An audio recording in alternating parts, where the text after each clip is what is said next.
Ұйқыдан тұра сала істеуге болмайтын әдеттер.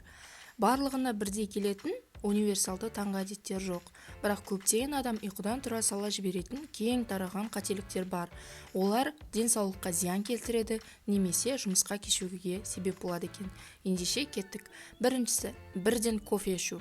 Кофені жақсы көретін адамдар қатарына жататын болсаңыз, онда мүлдем бас тартудың қажеті жоқ.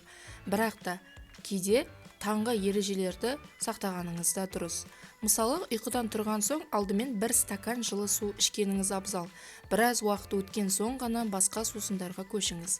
Екіншісі, оятқыштың, яғни будильниктің қайталау батырмасын басу.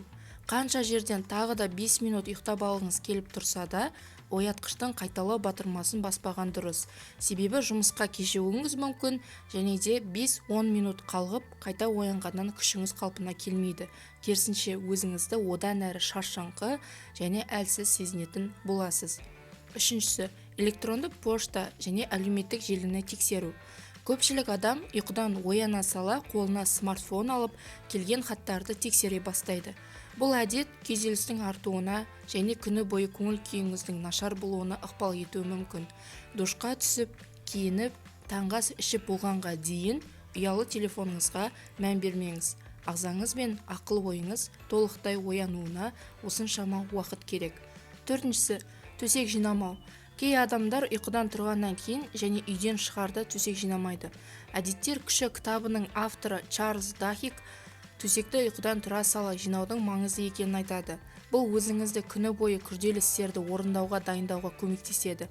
Төсекті жинау арқылы ұйқыдан тұра сала орындалған бір істі аласыз. Бұл өздігінше тізбекті реакцияны іске қосады. Бұл пайдалы әдеттерді және істі соңына дейін жеткізуді үйренуге ықпал етеді. Қараңғыда жиналу. Барлық адам бірдей ұйқыдан тұра сала жапқышты ашып, жарықты қоспайды. Бірақ адамдардың биологиялық сағаттары жарыққа және қараңғыға сезімтал. Сондықтан қараңғыда жиналатын болсаңыз, ұйқыңызды аша алмай, тағы да ұйықтап алғыңыз келіп тұрады.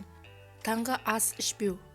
Жалпы үйден таңғы ас шыққан дұрыс. Әйтпесе маңызды істерді орындауға қажетті қолайлы энергия деңгейі жайлы сөз қозғаудың қажеті жоқ.